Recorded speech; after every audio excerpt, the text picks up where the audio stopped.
আজকে আমরা চলে গিয়েছিলাম জলঙ্গি। আর জলঙ্গি যাওয়ার পথে ছোট করে একটু ভিডিও বানিয়ে নিলাম।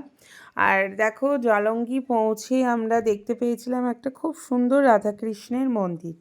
মন্দিরের ভেতর প্রবেশ করতে পারলাম না, কারণ অনেকটাই দুপুর হয়ে গিয়েছিল। তাই তোমাদেরকে দেখাচ্ছি, দেখো মন্দিরটা ভীষণ সুন্দর। এরপর আমরা এই জলঙ্গির সামনে চলে এলাম, আই লাভ জলঙ্গির সামনে। ওরা একটু ফটো তুলে নিল, তারপরেই জলঙ্গির চরে চলে গিয়েছিলাম। বালি দেখে আমারই মনে হচ্ছিল ওখানে বসে থাকি, কিন্তু সামনে নৌকাতে আমরা কিছুক্ষণ এই নদীতে নৌকাতে করে ঘুরবো। সেটাও বেশ ভালোই লাগবে আশা করা যায়। বাচ্চারা নৌকায় উঠবে বলে খুব জেদ করছিল, কারণ অনেকক্ষণ ধরে গাড়িতে আসছে, তাই ওদেরও একটু খোলা হাওয়ায় থাকতে ভালো লাগবে। তাই জন্য আমরা সবাই মিলে এখন নৌকাতে উঠে পড়ব। তাই আস্তে আস্তে সবাই ঘাটে নামছি। এখানটা পুরোটাই বালি, একটু ভয় করছিল নামতে, বাচ্চাদেরকে সব ধরে ধরে নামানো হলো। চারিদিকেই তাকাচ্ছি, সবুজ, শুধু সর্ষের ফুল, এত ভালো লাগছিল। এরপর আমরা সবাই মিলে কিছুক্ষণ নৌকায় ঘুরব। ইন্ডিয়ান ফ্ল্যাগগুলো সব নৌকায় লাগানো আছে। এখানে আসলে কিছুটা দূরেই বাংলাদেশ ভারতের বর্ডার, তো সেই কারণেই আমার মনে হয় আমরা যে ইন্ডিয়ান, তার জন্যে হয়তো এই নৌকাতে ফ্ল্যাগগুলো লাগানো আছে। আমি জানি না কী কারণে, এটাই মনে হলো আমার। যাই হোক, কিছু দূর যাচ্ছি এখন। সবাই খুব মজা করছে, আমিও ভিডিও করছি, যেটা কাজ আমার আর কি। এত ভালো লাগছিল চারিদিকটা দেখতে, আর জলটা এত ঠান্ডা, এত সুন্দর, দারুণ লাগছিল। এই যে অনুভূতিটা, এটা ভাষায় প্রকাশ করা যায় না। সত্যিই দারুণ, মানে খুবই সুন্দর একটা মুহূর্ত আমরা সবাই কাটিয়েছি। খুব ভালো লাগছিল।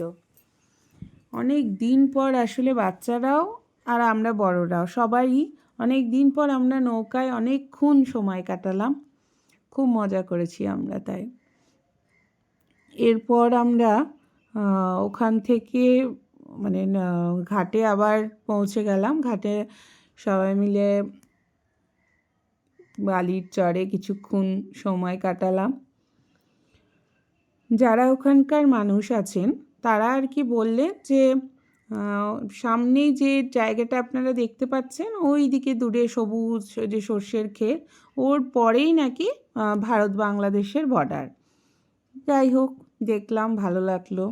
কিছু বুঝতে পারলাম না, কিন্তু ওনারা যা বললেন সেটাতেই বুঝলাম কিছু হয়তো হবে। যাই হোক, এরপর আমরা সামনেই একটা ফুচকার দোকান পেয়ে গেলাম, একটা ফুচকার সুন্দর স্টল। আর এই ফুচকার স্টলে প্রথমে ফুচকা খাবো ভাবিনি, পরে ভাবলাম না খাই, কিন্তু যদি না খেতাম তাহলে অনেকটাই লস করে যেতাম। কেন কি, এই সামনে যে আই লাভ জলঙ্গি আছে, ঠিক তার পেছনে এই ফুচকা স্টল এই দাদা বসান। খুব খুব ভালো খেতে, মানে দুর্দান্ত ফুচকা। আমার যদি বহরমপুরে এরকম ফুচকা স্টল থাকতো, আমি তাহলে সপ্তাহে 2-3 দিন করে তো যেতামই খেতে। এরপর আমরা ওখান থেকে আবার কিছু দূর গাড়িতে করে গেলাম। তারপরে আমরা আবার বাংলাদেশ ভারতের বর্ডার দেখতে গিয়েছিলাম। সেই জায়গাটার ভিডিও আর করা হয়নি। যাই হোক, ফেরার পথে আমরা আবার এই গ্রামের ভেতর দিয়ে হাঁটছি সবাই।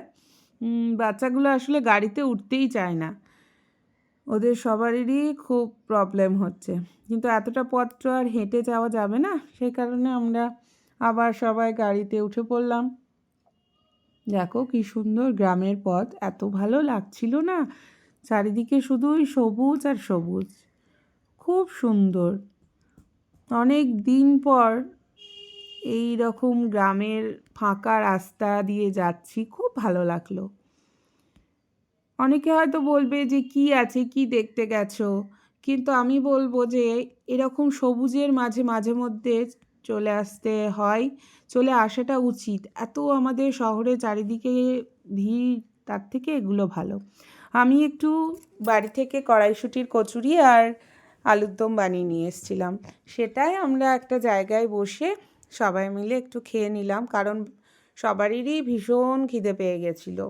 এরপর সবাই বড়রা চা খেলাম, আর বাচ্চারা নানা রকম ওখান থেকে চিপস কুরকুরে এসব কিনে যাই হোক খেলো। দিয়ে এবার আমরা আবার বাড়ির উদ্দেশ্যে রওনা দিয়ে দিলাম। কেমন লাগলো ব্লগটা অবশ্যই জানিও। আমরা তো সারাদিন খুব আনন্দ করেছি, আর তোমাদের কেমন লাগলো সেটা কমেন্টসে জানাবে।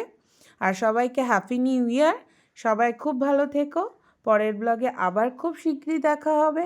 আশা করি তোমাদেরকে দেখাতে পারলাম, তোমাদের ভালো লেগেছে হয়তো। আজকের মতন টাটা, গুড বাই।